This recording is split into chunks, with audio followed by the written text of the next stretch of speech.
Hi guys, today we're going to look at the rope problem. And this is a fairly straightforward problem with an excellent graphic solution path. But there are some obstacles in our way to that graphic solution path.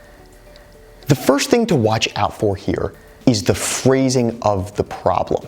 You'll notice it's phrased in an awkward way. Rather than telling us where the rope is cut, it tells us one length relative to the other. The other obstacle is that we immediately want to jump into the math, either setting up an algebraic equation or otherwise not visualizing the rope.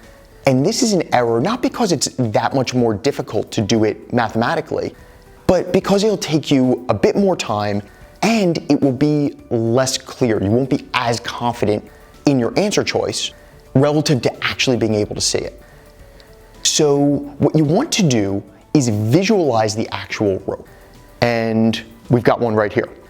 So if this is 40 long and one side is 18 longer than the other, then we want to take the 18 and make that the longer piece, and then the other two pieces are distributed among the short side and the rest of the long side.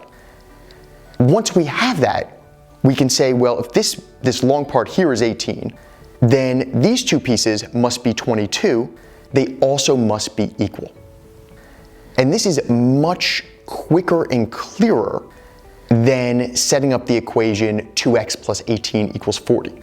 We're doing the same thing, but here it's easy to say, okay, 11 plus 18 is 29. That gets us our 40.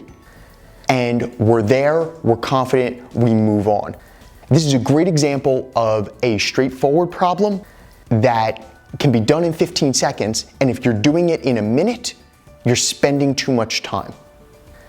Hope this helps, and we'll see you guys next time.